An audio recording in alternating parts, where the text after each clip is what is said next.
The NTSB has arrived on site.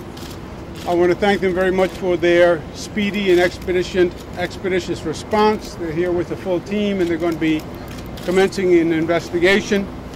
The MTA will be cooperating fully with the NTSB in this investigation. The MTA wants to know as much as anyone what happened with this accident, if there is a lesson to be learned, because safety is job one.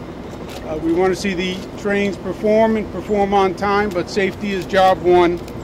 So any lessons to be learned from this tragedy is what we want to know, and that's basically the purpose of the NTSB's investigation on site. Once the NTSB is finished with their investigation, then the site will be turned over to the MTA to actually commence repair work. There is a crane that is now en route that will right the trains, which will be part of the investigation and part of the review of the site. But only once the NTSB is finished with the investigation can the MTA seriously start to fix the tracks. The MTA will be updating people periodically as to what the schedule will be for the repairs and the return of service. I think it's fair to say that tomorrow people who use this line should plan on a long commute or plan on using the Harlem line, but MTA.info is where you can go for the most recent information on service. I want to thank all the first responders who have been heroic all day long. New York City Police Department, the Fire Department, the MTA, the Amtrak, colleagues from the federal government were here very early and really performed admirably. The emergency services in this state, I believe, are second to none. Unfortunately, we've had too much experience in emergency service over these past couple of years with weather-related incidents, etc. But on a day like today, the first responders are truly a blessing. Also, as this day comes to a close, what's most important is that we lost 4 New Yorkers this morning. We have 11 who are critically injured who are still in the hospitals. And I would ask all New Yorkers to remember them in your prayers tonight. It's most unfortunate that this comes during the holiday season. And I think it's a reminder to all of us that life is a precious gift. Take every day as exactly that, as a gift, because every day is precious. With that, I'll turn it over to Mr. Wenner from the NTSB, who's a board member who is going to be conducting the investigation. Thank you.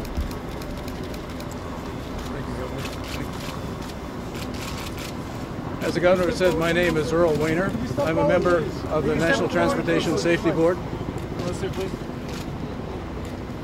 The investigators from the NTSB arrived on scene today about 12:30.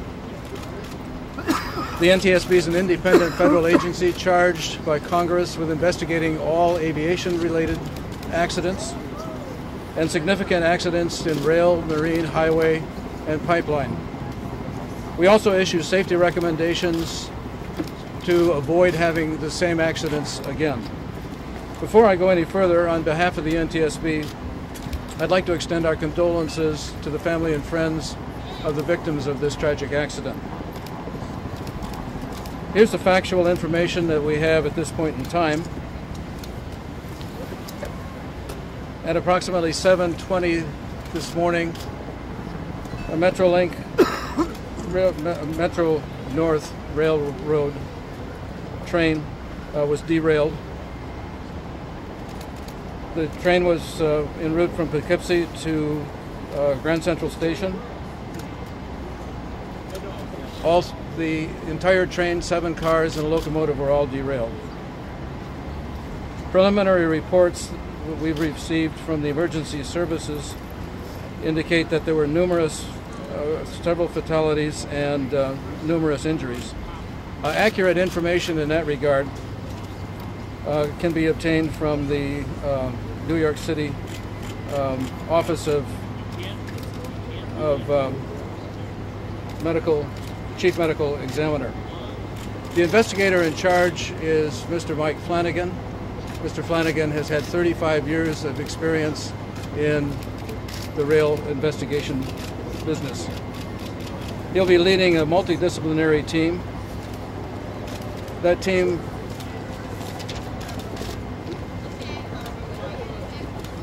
involves several sub-teams. There will be an organizational meeting tonight to form up the teams. There'll be a track team, which will look at the condition of the tracks, leading to the point of derailment, try to identify any anomalies. There'll be a signals team, looking at the condition of the signaling system and hopefully looking for any possible data that might have been recorded by the signaling system. The mechanical equipment team will be looking at the passenger cars, the braking, the condition of the mechanicals, looking for the data from the event recorders. The operations team will be looking at what procedures were in place and how those procedures had been followed. The human performance team will be looking at the performance of the train crew and identifying any anomalies therein. And finally, survival factors team will be documenting the interior of the cars and trying to understand exactly how people were injured or killed. There will be an organization meeting this evening in which these teams will be formed. The parties to the investigation will include the Federal Railway Administration, the New York Public Transportation Safety Board, Metro North Railroad, the Teamsters, who represent the maintenance of way organization employees, and the Association of Commuter Rail Employees. We will also involve the Emergency Response Organization. As the governor mentioned, we realize that this is a very important railway for commuters in the New York area. We've already okayed the uprighting of the locomotive to stop the fuel spill. We've also okayed the uprighting of the cars that are on the side to look for any possible further injury fatalities. We will be documenting the interiors of the cars so that we can understand the crashworthiness. We'll be documenting the condition of the rolling stock, the trucks, the railway tracks, etc.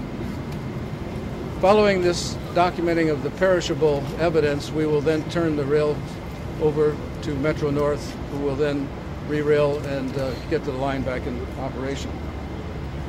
Throughout this, we'll be working closely with the New York Police Department, Fire Department, and the Office of Emergency Management.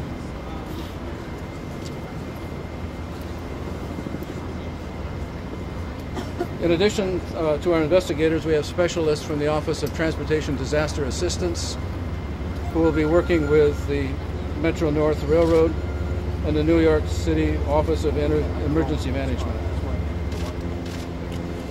Throughout the next few days, our investigators will work on scene to thoroughly document the accident scene, gathering the factual information. Our mission is to understand not just what happened, but why it happened, with the intent of preventing it from happening again. We expect to be on scene from a week to 10 days.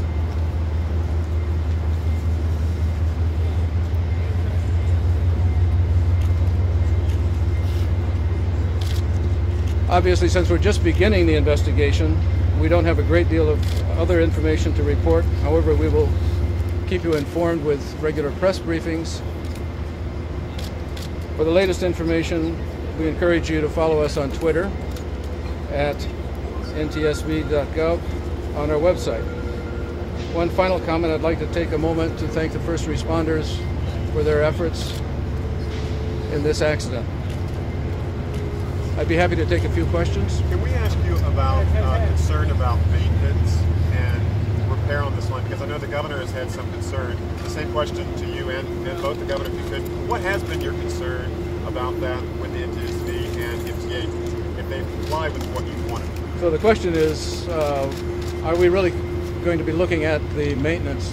Yes, we are going to be looking at maintenance records of the rails, the cars, as well as personnel records, in addition to maintenance records. Governor, what's your concern been about that? I think this is an opportunity for the NTSB to review the entire operation, review this accident, all the procedures. As I said before, safety is job one, and if there is a lesson to learn from this tragedy, we want to make sure that we learn it. So we're probably most eager to hear the results of the NTSB investigation, whatever it is. Have we spoken to the conductor? We have not spoken to the conductor. We anticipate interviewing the train crews in the next day or two. There was another derailment near this spot in July. What concern do you have that this happened so close to that last derailment, and could the two be related at all? The question is this derailment associated with the derailment, I believe, the freight train in July? And the answer is we'll be looking at that, but at this point in time, we have no indication that it's a factor. Do we know how the train was being pushed? Was it pushed from the back, the engine? What was the configuration of the train? The train was being pushed from the back of the train. Would that cause a derailment? Would that cause any problems for it to derail? We will be certainly looking at any contribution that may have had in the derailment. Is it hard to apply the brakes on a train when it's being pushed from the back? There have been reports that the train operator had said he tried to apply the brakes and it just didn't. Have you heard anything about that, or just knowing how the trains work? So the question is, could that configuration have been a factor? And the answer is we don't know at this point. We'll be looking at it. But was there a diesel electric in front? Was there what? From Washington or from Albany? No, the train was being pushed with a diesel locomotive from the back of the train. But there was no engine in the front. There's no engine in the front. Those are unpowered cars from a traction point of view, yes. Mr. Wiener, do you say you're still One more for the governor, guys. One more. Do we know if the signals were functioning? If the cab signals, speed enforcement system on board. Do we know if the cab signals were functioning properly? At this point, it's too early to tell. We were certainly looking. So far. Well, we've had a chance to thoroughly look over the scene and start documenting the condition of the rails, start documenting the condition of the cars, and then nightfall. Governor, how concerned are you with this big curve? There was a second accident. This is the second accident. There was one in July. Are you worried about how this curve is, and maybe speed was possibly a factor here?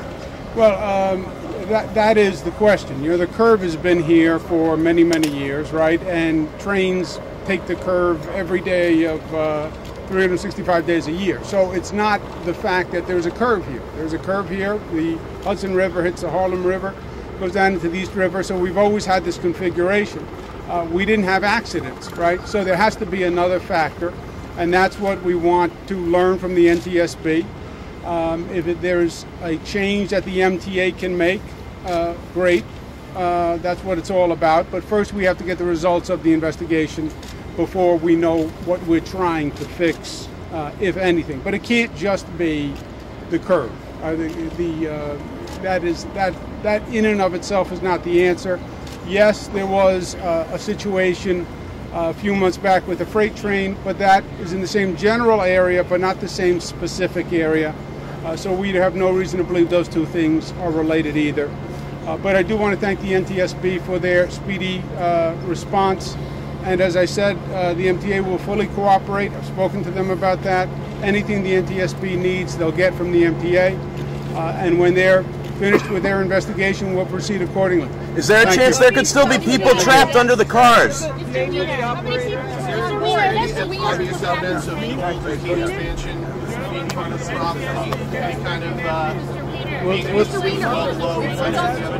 We'll take one more question. Is there? What is the speed supposed to be at that curve? The curve speed limit is 30 miles an hour. There's a 70-mile-an-hour zone just ahead of it, 75 ahead of that. Could there still be people trapped? We don't know what the train speed was. We will learn that from the vehicle event recorders. And incidentally, we have recovered the event recorder off the cab car. We have downloaded the data off the locomotive. We've not had a chance to analyze it or verify it at this point. Thank you very much. Can you give us a rundown how many people were on